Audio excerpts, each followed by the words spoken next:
So NiKo is easily one of CSGO's best riflers, and this is backed up by his placements in HLTV's top 20 players for 7 years in a row. Now, there's no denying that NiKo's aim is unreal, but it's not just his aim that makes him such an incredible player, and this is exactly what today's video is going to be about. There are so many more aspects about NiKo that I really want to go into, so let's get into it. But before we continue, I'd like to give a shout out to today's sponsor, Market.CSGO. Market.CSGO is one of the largest CSGO marketplaces in the entire world with over 90,000 daily trades. Right now, they are working on a brand new UI design, which we can actually check out by clicking over here. As you can see, the new site is looking very, very nice.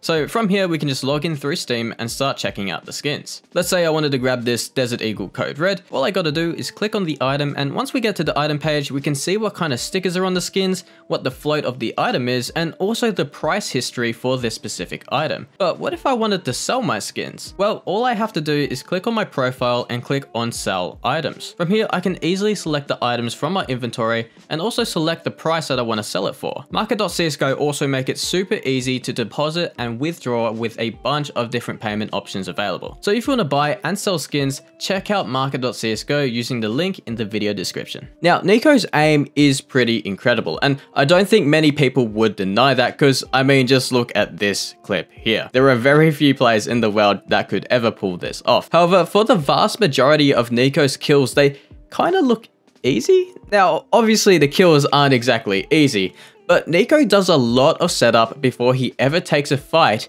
to give himself the maximum advantage in each duel. So let's take a look at this clip as an example. This is a 1 versus 2 situation for NiKo, and just focus on where NiKo puts his crosshair before peeking each angle. Now, most people know that pre-aim is important and is an essential part of crosshair placement, but NiKo genuinely takes this to another level. He gives himself every single advantage here, from pathing to the left to avoid being seen from the heaven, to pre-aiming the heaven peak from behind this door. I mean, the level of detail in this single peek here is unreal. And when we actually get to see this same detail again, notice how NiKo actually takes a second to line up this pre-aim onto the door angle. I see so many players that could have insane aim one day, and then the next day they just feel like they can't hit anything, and this is often due to relying on kind of flick headshot snappy aim, which is usually a lot harder to replicate, especially compared to NiKo's pre-aim heavy style. And NiKo is, well, basically the best in the world at it. I mean, with this shot on Perfecto, obviously NiKo's incredible aim helps here, but if I slow this down, you can actually see that his crosshair is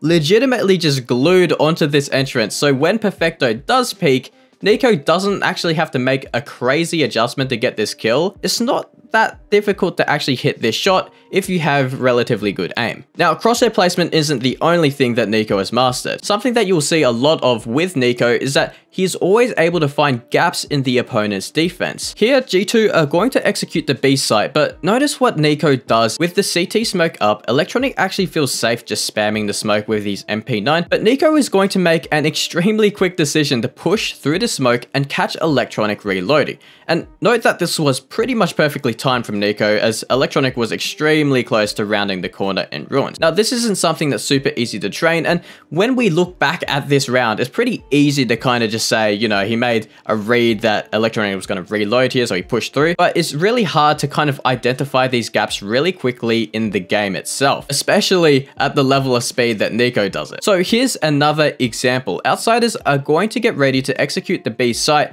and due to middle being clear, NiKo is going to find another gap in underpass.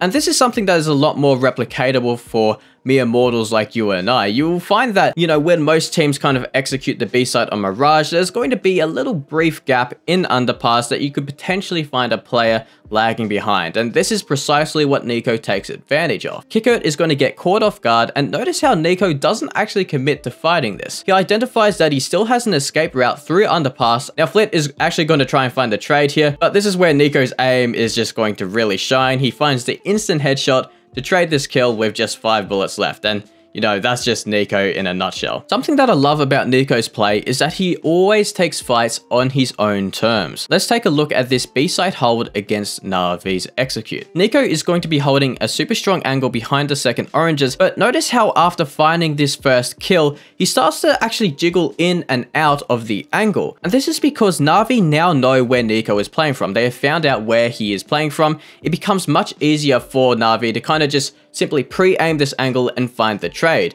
But when NiKo actually peeks into Perfecto instead, you can see that Perfecto is actually kind of unprepared to take this fight. And the third kill here is just the icing on the cake. Electronic is kind of, you know, desperate to just trade NiKo at this point, but the incredible aim and nerve in this situation is just going to propel NiKo into an insane 3K. So let's talk about a few tips on how you can actually implement some of NiKo's play into your own game. The first thing is to focus on perfecting your pre-aim. NiKo's pre-aim is obviously world-class and potentially the best in the world, but it is actually one of the easiest aspects to train and improve while also boosting your consistency in game. You can practice a lot of this using pre-fire maps or using resources like Refrag, who also have a great pre-fire tool, and you can even just set up bots in an offline server at areas where you want to practice pre-aiming and pre-firing. This is a pretty effective usage of your time as well. The second tip is to just make calculated aggressive plays. Now, this is something that comes with a bit more experience, but the kills that NiKo gets when finding gaps in the opponent's defense are some of the most impactful kills that you can ever find. This is something that is worth training, but it requires you to actually study the game a little bit, figure out what parts of the maps are going to be weak when certain situations happen. And just like the underpass clip that we talked about where NiKo flanked the B apps guys, there are tons of other situations where gaps are going to exist just like this in the opponent's defense. During this final clip, I just want to highlight the importance of having confidence in yourself. NiKo is always going to be confident and take the same duels every single match he plays, so it's important that you don't let your current form dictate the fights you take. Good fights are always going to be good fights, it's just up to you to take them. So that's the video. Thank you for watching. If you enjoyed the content, leave a like to let me know and subscribe for more stuff like this. Peace out.